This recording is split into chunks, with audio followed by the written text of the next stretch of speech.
what it is going to be entailing.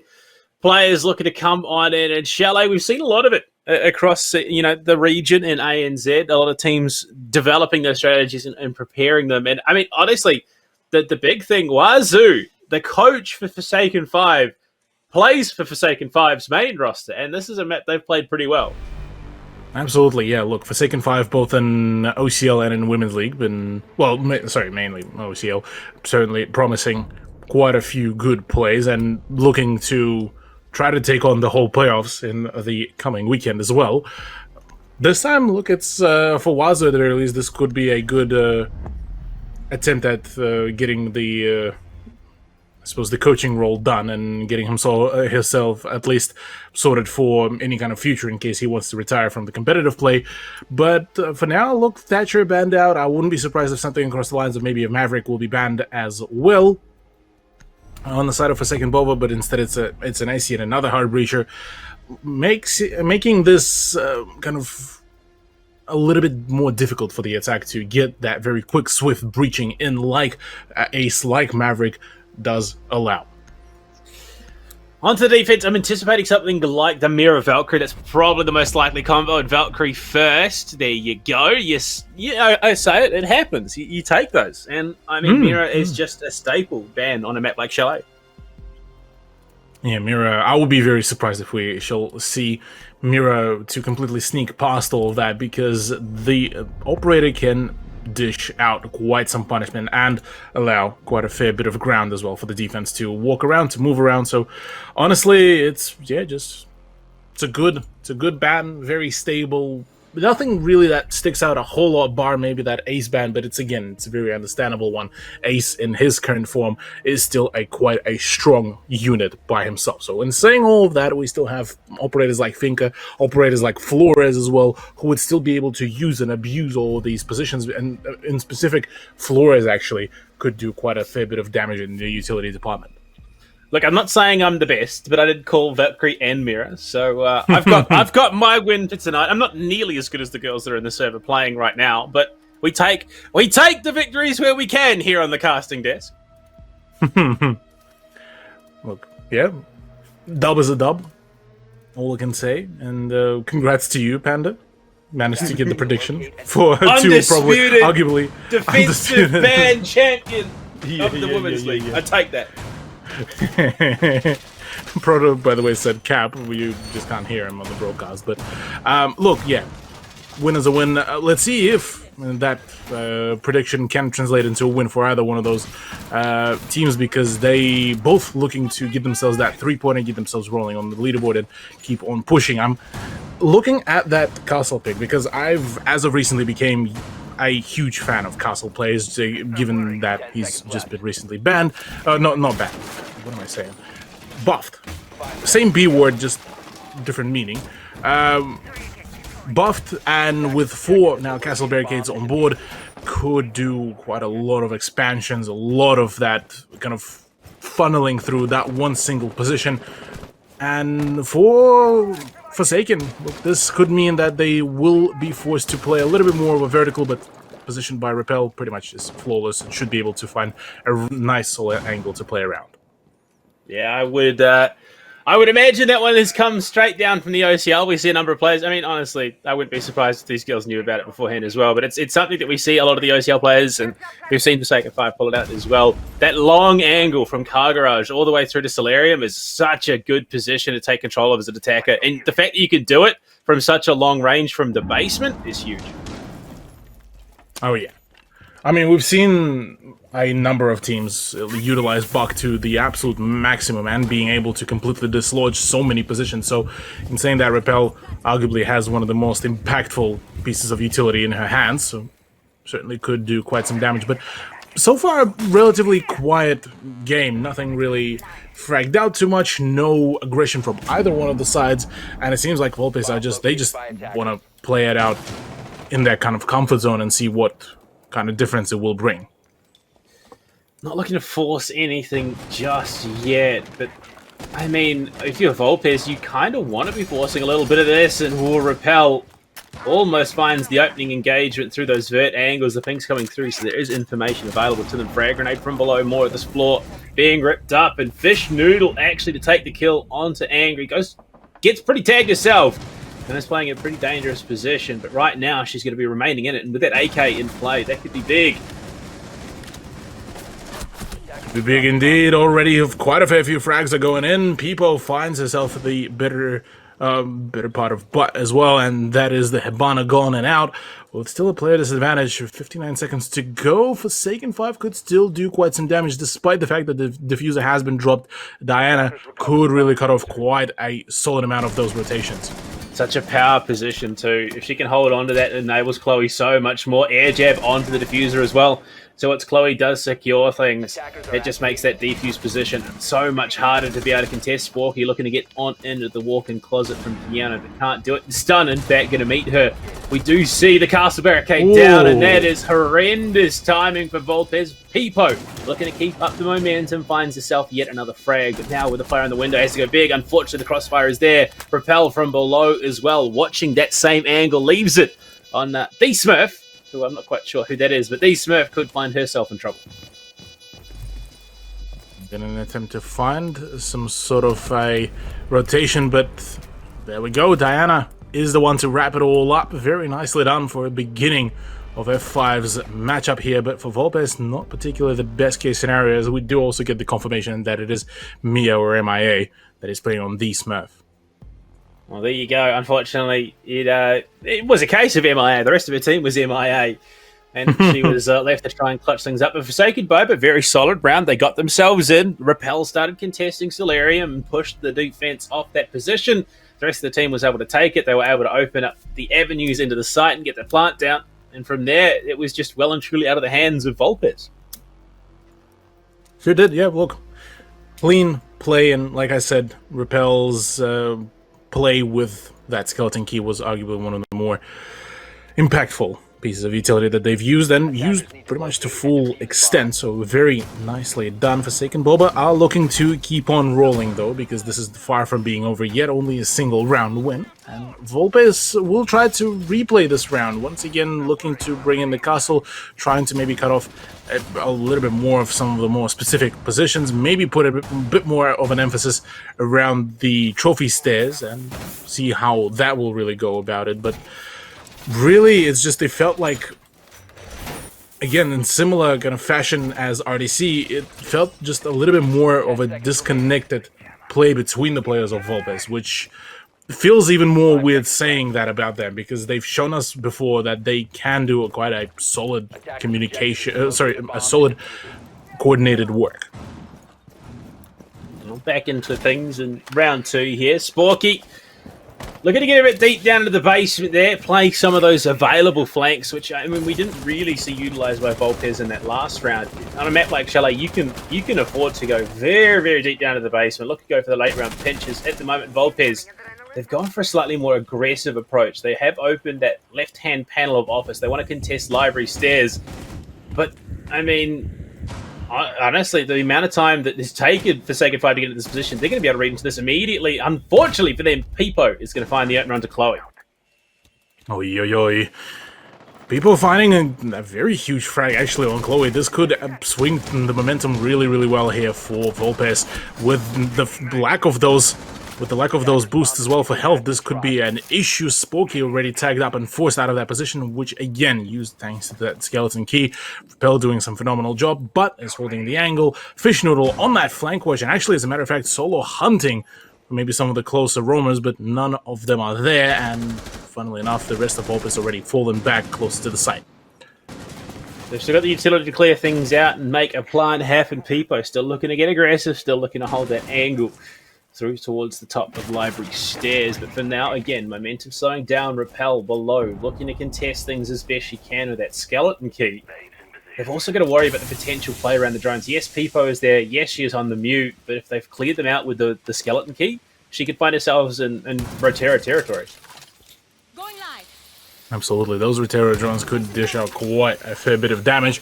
Minute 15 to go, still quite some time to really play about, and Vulpes could certainly drain it down very quickly.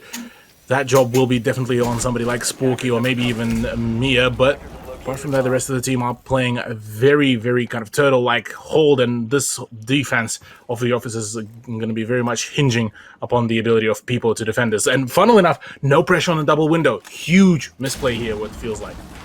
It's such a key position for any attacking team. You want to be able to lock down the positioning between the two sites. That master bedroom door is such... I mean, if you can shut someone crossing there, you can't be flanked through Solarium. It just makes it that much harder on the retake. And right now we head to the final 35 seconds at a 4 versus 5. Things have stalled out just to get Forsaken 5. They do seem like they might have been stymied a little bit here, and this could very much cost them going into the closer of the round. That impact opening into the wall means that they can see onto Mezzanine. Mia looking to play it safe, tucked into the corner, but is on the plant right now. Upside down Repel. Diana's now there on the double window. It's all sudden to come apart, but Repel is denied. Plant also denied as well. The swing on in. Peepo finds a third in the round. Well and truly shutting this one down. If they can't get the kill onto it, and they can't, in fact, it's just Diana stuck on the double window, and it's going to come down to the clock. Operators, you are out of time. Absolutely devastating their loss for F5, but Vulpes doing a phenomenal job. Shout out to Peepo as well for just keeping her position well and alive, which still leaves me a bit clueless as to how did she stay alive, but well done, well played, and Vulpes did a solid job. Overt, by the way, just as announced, lost 7-5 to Warriors, which is quite an unfortunate loss for them, but shout out to Warriors, they keeping their run quite clean. I mean, that all but guarantees... Wait, no, it does. It guarantees Warriors first place in next week. So they are now 6 points clear. So it would come down to the final week with them losing the next 2 play days for someone else to take that first place position, which is huge for them in closing out the season with confidence. Absolutely, yeah. Look, Warriors definitely putting in the time, putting in the work. And honestly, this is looking to be extremely powerful of a position that Warriors managed to take out. But we are still on Vulpes versus Forsaken Boba, and Forsaken Boba so far had a bit of a shaky turnout. Yes, well, they managed to claim first round, but after that, play for time didn't really help a whole lot, and Vulpes were able to just keep on stalling out for as long as they wanted. The fact that Forsaken Boba didn't really clear out the position in the piano, the fact that there was no pressure on the double window meant pretty much that, well, so much free real estate that pretty much Forsaken 5 couldn't really take in a matter of just a few seconds. That's exactly it. Here in round 3, honestly, it looks like we might just get a straight trade of rounds back and forth throughout this matchup. At the moment, I mean, that round, it started well for Forsaken Boba. They started the round phenomenally. It then stalled out and they just weren't able to close it. But Vulpes, they can't be relying on Peepo to pull out the multi-frags every round. Oh, not at all. Yeah, that's in a similar kind of vein of how the RDC matchup went. You can't rely on Mystique to always frag out, and certainly that is the case here as well. If the rest of Vulpes can really pull up, then we could be seeing a huge play. Diana could catch off on the rotation. She sure does, and that is actually a huge misplay. Spooky misses that position in that rotation, and which means that bit of a lack of communication as well. I think we just may have seen like a Law Vendetta play out. Flores killing Mozzie in the game. I would imagine those two probably don't get along too well in the grand scheme of the Rainbow Six program. But right now, they're looking to set up some of those vert angles, and the LMG could be the gun to do it. Once again, Forsaken Boba have taken some good ground. They've got themselves some good positioning, but they can't afford to let things stall out the way they have in previous rounds. Hold on, yeah, look, really, with a minute and 30, well, now 27 seconds to go, could still have a fair bit of chances. It is down to the fact how much of the ground will Repel open up here with the skeleton key, how much of that ground could be utilized by the rest of her team, and from there on, how much pressure can be initially be put on. If they can find a frag from here in the vertical position, this would really turn the tide. They are hunting for it. They're trying to do everything that they can to blow this site wide open, and Repel taking down Sporky could be huge, but it's fragged back by Mia with the Nitro Cell immediately. Oh my lord, Mia dead to the frag grenade that blew up her own shield. Chloe hits that one on the head. A bit of an unfortunate turnout by Mia.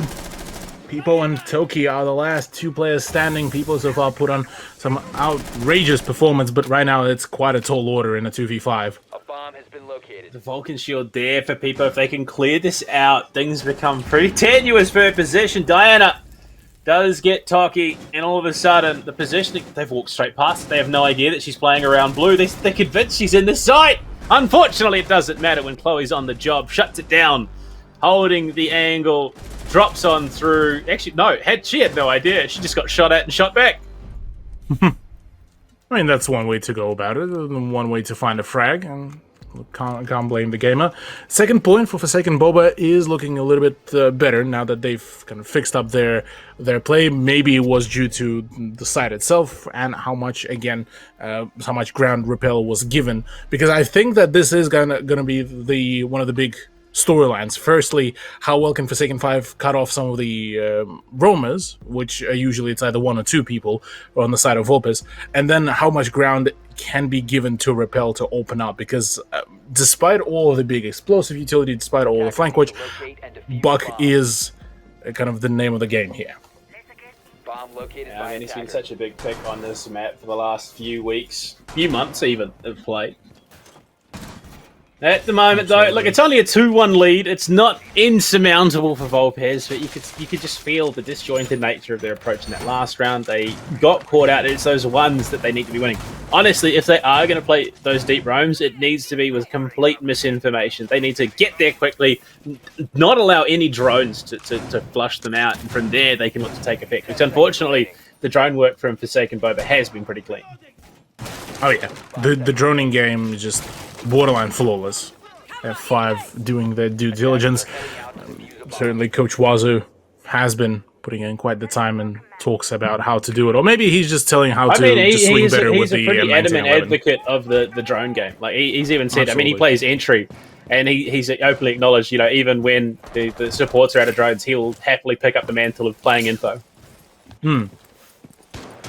Absolutely. So yeah, it's certainly that kind of vision can be seen kind of shining through onto the Women's League roster. And for Vulpes, look, it's just that, once again, series of unfortunate events, them giving away too much ground, and again, playing some of those players in a very just disconnected way. That's probably the only way to really describe it. It's very disconnected, bit just shaky, and communications are not particularly clean. Well, first minute all but gone in this Bar Games defense. Angry, playing a dangerous game from this position. If she gets caught, it does open up that vertical pushing on into library. So hopefully, if you're a Vulpes fan, you will be able to hold on to it. The Rotero is going to walk on, or drive on through. I keep saying walk for these drones tonight, but we'll drive on through, blow up the position, and that exposes. Maybe this is going to be the next. There was a next walking. gadget. No, that's cursed as walking drones. I mean, it would have been suitable for Mozzie's design. Could you He's the imagine? Australian. Bomb diffuser. Could you He's imagine? not here to, have fun with spiders. I mean, yeah, you're just like sitting there as an attacker, and all of a sudden you just hear this like tink, tink, tink up the wall. Look up, and it's a spider drone crawling away from you. Like that's just stuff for nightmares. Halloween mode is upon us. Hello. Look, speaking of Halloween, the Butts internet says peekaboo and goes away. Sporky finds another one. That's not the good round. That's not a good turnout for Forsaken Boba. Losing this many players in this kind of fashion, By attackers. not good.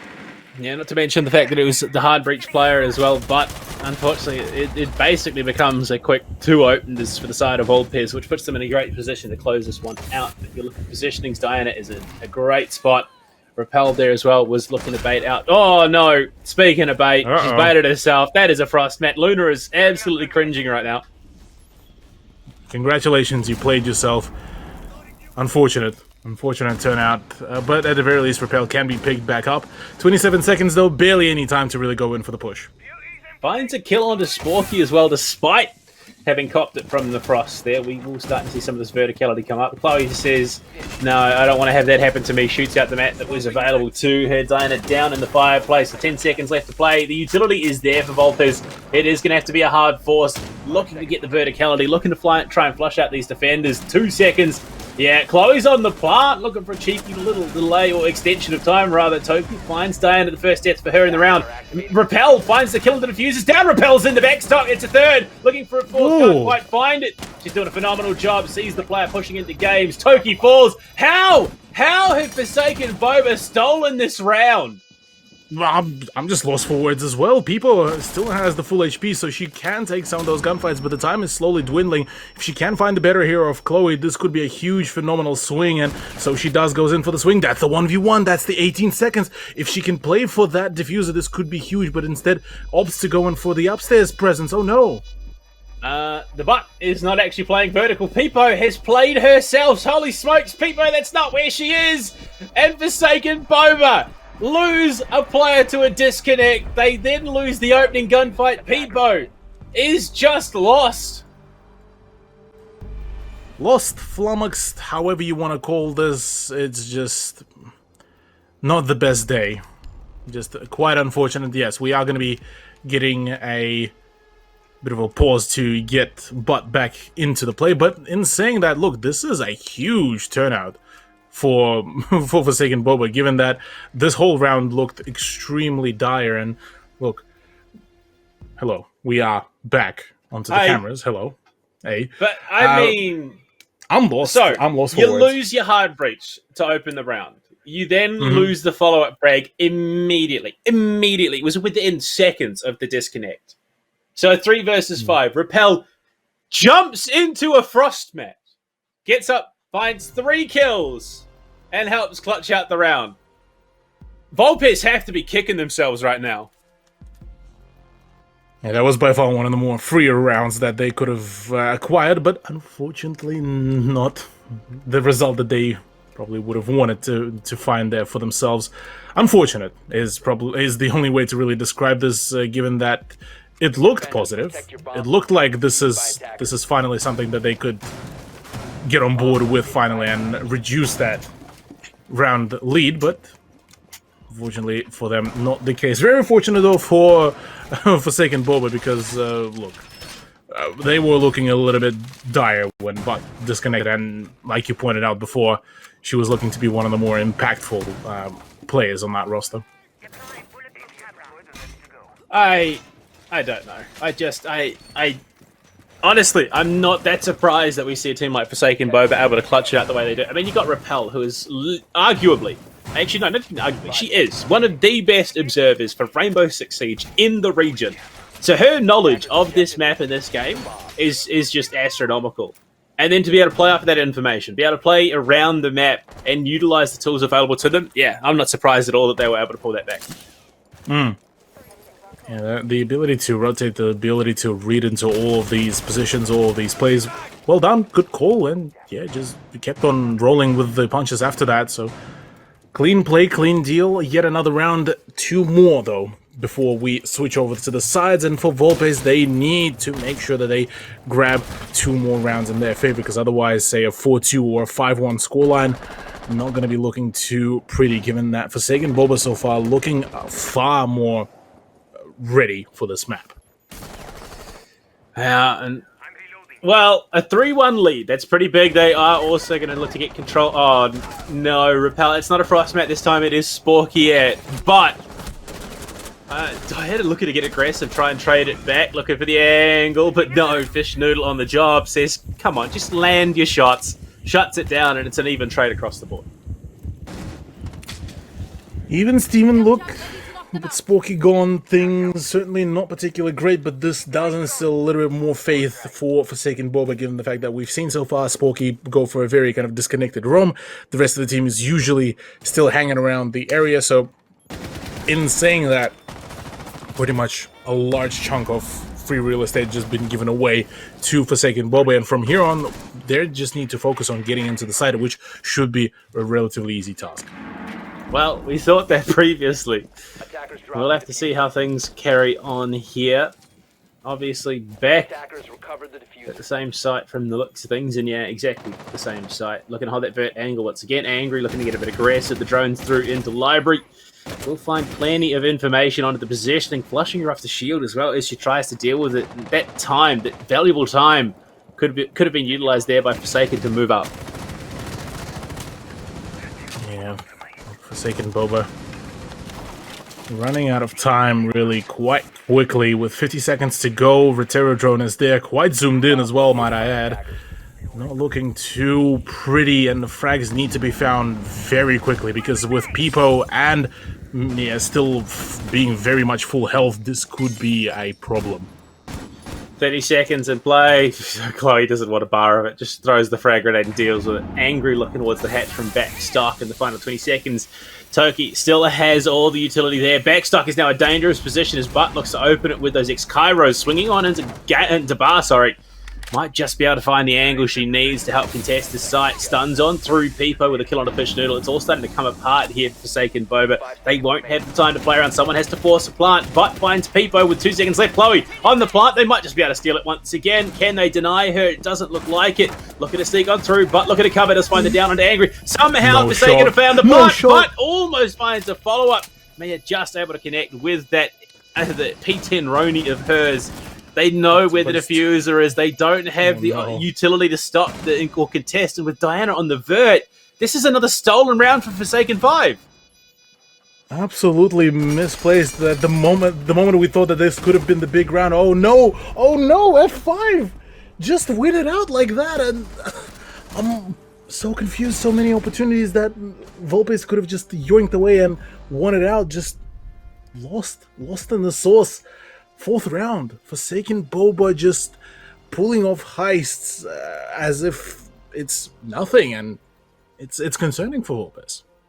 I mean, is there any way that the mental is redeemable at that stage? It's 2 rounds in a row where you, by rights, should have had the win, but then it was taken from you at the last possible moment. I mean, the first one, but DC's the follow-up entry frag. Immediately after, you still lose that in what was in the end a 2 versus 4 situation. The next round, you find the opener, it's traded back immediately after a couple with gunfights. They then storm their way on with, I mean, it was what, 7 seconds left? Get the plant down somehow with no one able to contest it, and they take the round there too. I mean, honestly, is there some way of bouncing back from that, do you reckon? Dubious.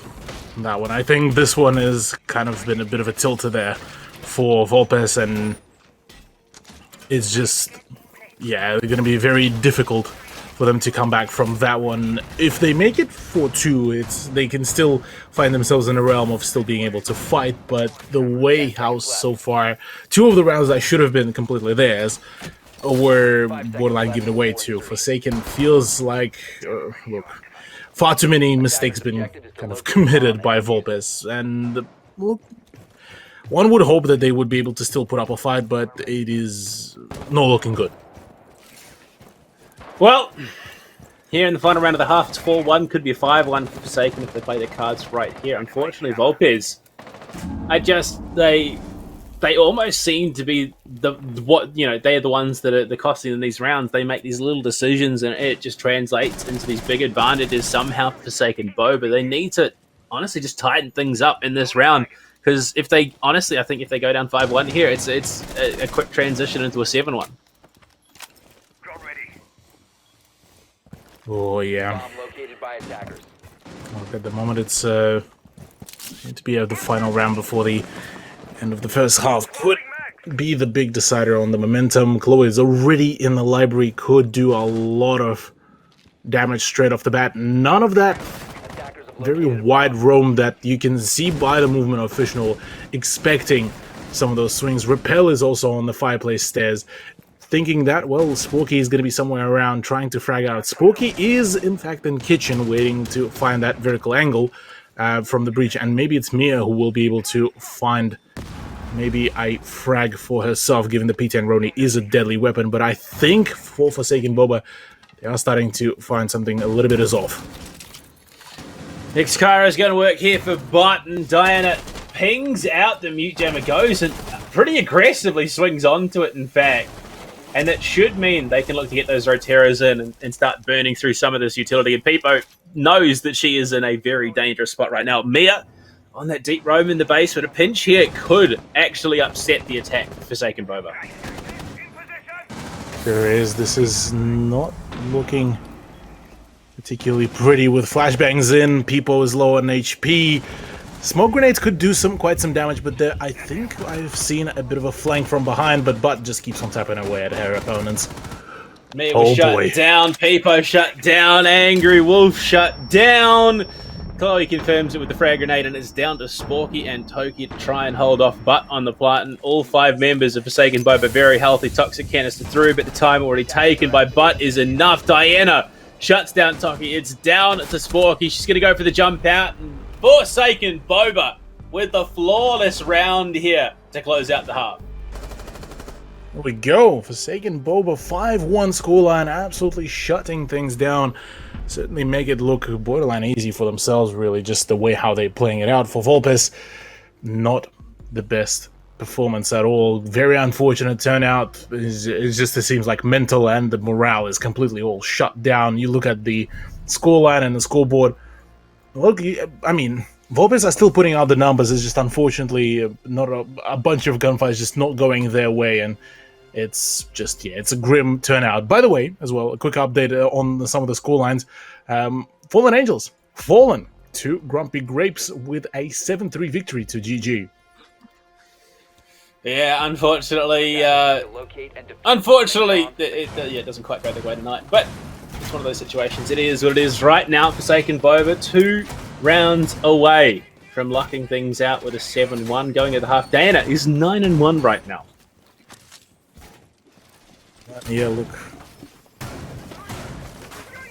doing just an absolutely phenomenal job, pushing her team to the absolute maximus. So is the rest of the roster, honestly. Repel and Butt sitting on 6 and 5 frags respectively.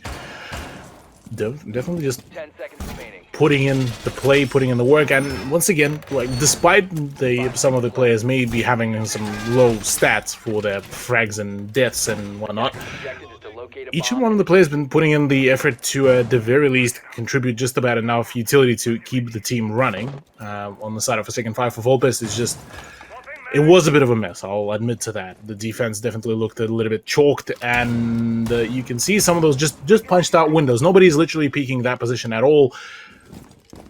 And Forsaken 5 are still able to just put in that kind of strain onto Vulpes and keep on thinking that, oh hey, yeah, there's gonna be a player spawn peeking. It's all about that mental aspect of the game. The more you can keep your opponents wondering what the hell is going on, the better.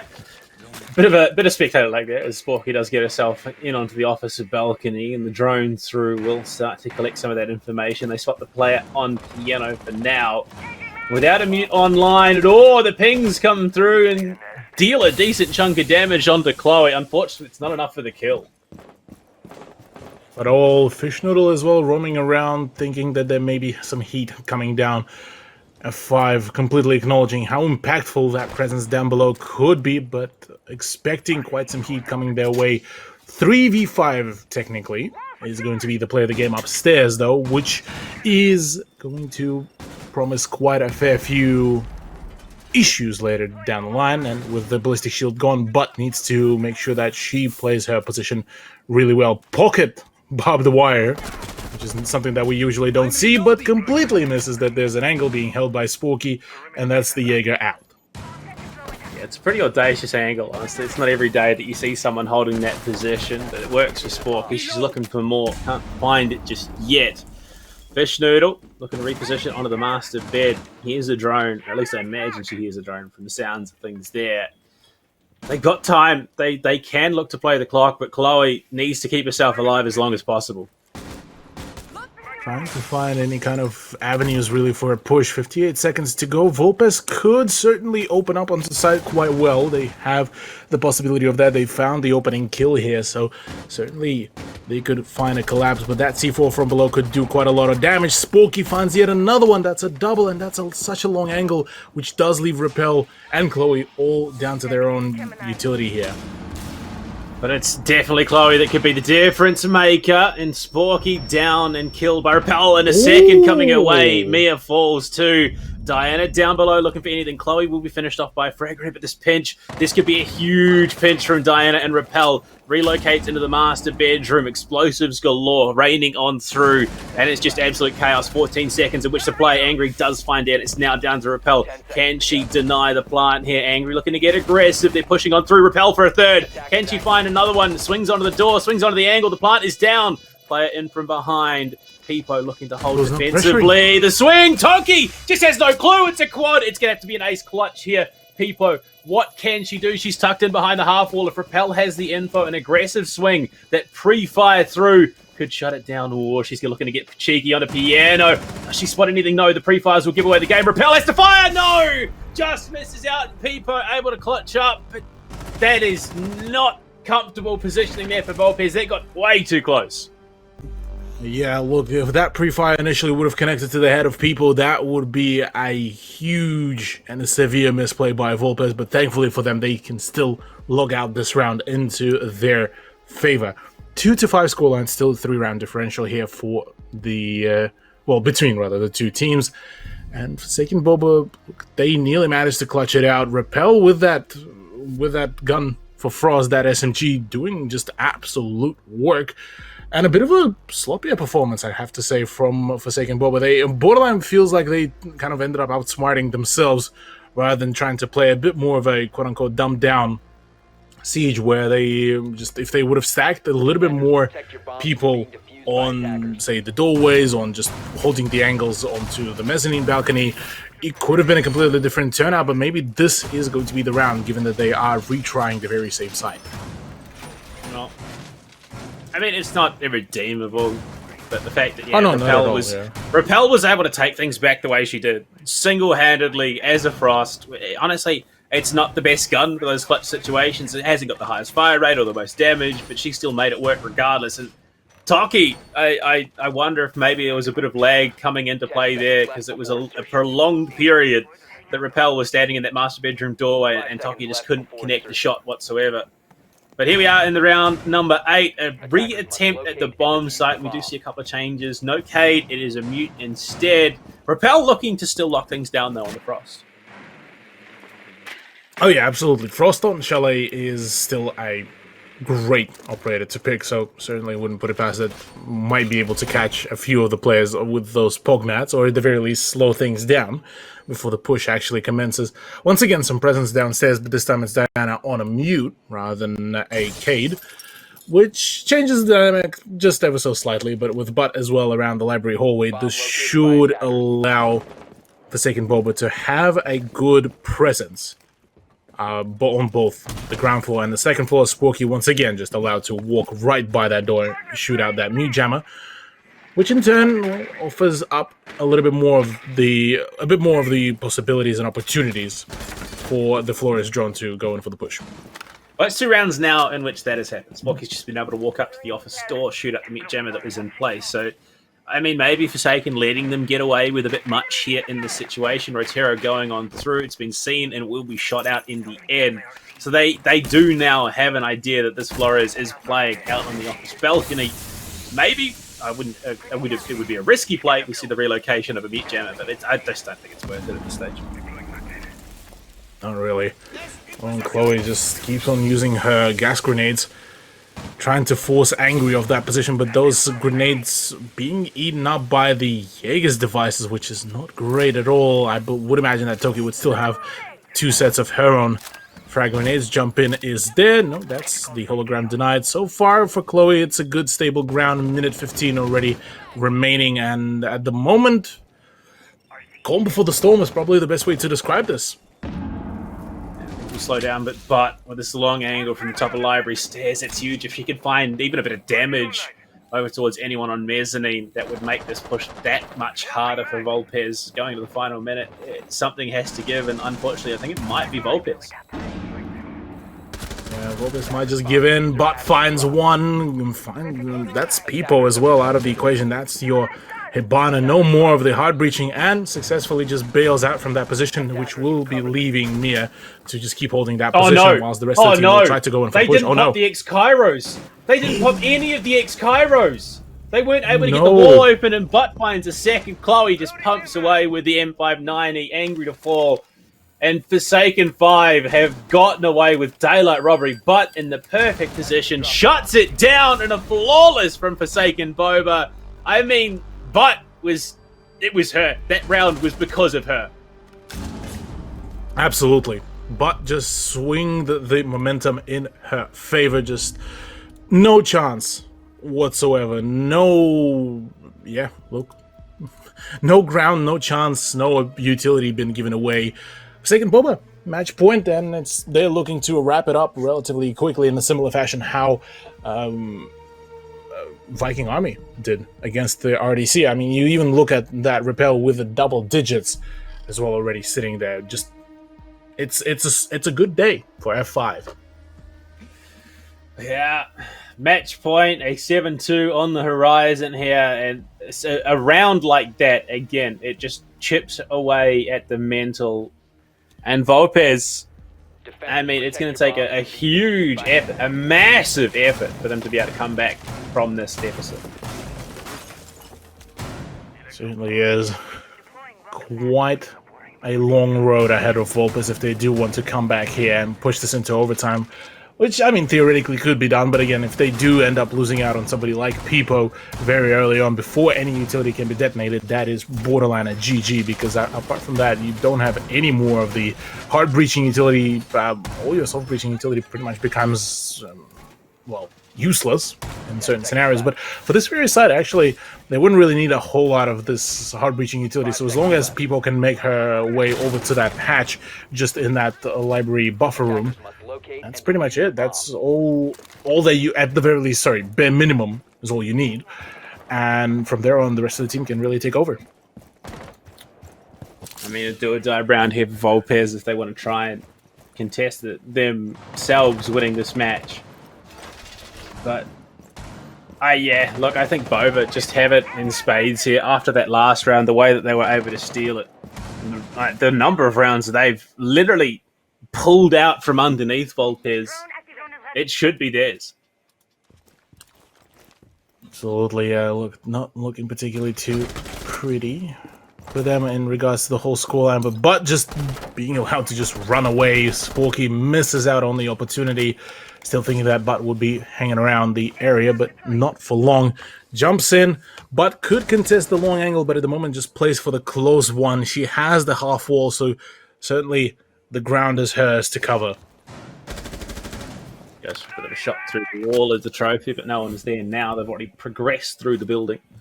First minute gone, and Mia looking to set up the flank watch from up Solarium as they look to cover across and take control in contesting bar and gaming. Repel going to be the first hurdle they meet. And I mean, Butt there's no one to capitalize on that air jab, and I don't even know if they're close enough to hear the Solarium air jab go off, which is insane because Butt could pull off a flank of a century. Absolutely, we've already seen one flank come to fruition and worked out extremely well. Second one could be absolutely devastating, and Repel's position here could be absolutely crucial as well for that crossfire to be made. So right now, Angry just to gets herself sorted with some information. And there we go. There's the opening. Diana gets the better of Peepo. In library with the TCSG, finds the opening frag, looking to back up Repel. With still a minute to play, they've only just got themselves in that library corridor, and Angry actually forced out of it, but does get taken down by Toki. So I imagine that flank through Solarium didn't quite work out the way she wanted. The Forsaken 5 has some great positions to contest this. Absolutely, already finding the better of Repel. That is a huge opener. Butt gone as well. Trading out your one hard breacher for two quite big players is huge, but with the time being that low, the push needs to happen, and the time of is of the essence. 30 seconds to go. Action time for Vulpes. Chloe still has the Toxic Canisters and Fish Noodle playing bottom library stairs, almost in the basement, playing on the landing there, trying to contest anything. That should be big information. It's Angry looking to push on into gaming. The swing here could be huge. Mia falls, Diana hitting some nutty shots. It will be a quick flurry of kills, but it leaves it at a 2 versus 1. Fish Noodle with 6 seconds to try and delay Sporky. Can she get the plant down? She's looking for it. Does anyone have any idea? No, it's denial! And it's going to be a win. Forsaken Boba have done it again. Where's the cover? Where was that cover from Vulpes? How was that angle allowed? There's just so many questions, so little answers. With any kind of communication, they would have known that somebody would be coming from that doorway. But yet again, no angle being held. For some reason, a hold into the games room has been done. And yeah, look, just far too many questions, far too little answers really here. And a 7-2 is a well-deserved play by a Forsaken Boba punishing Vulpes. Yeah, I mean, what, 4 of those rounds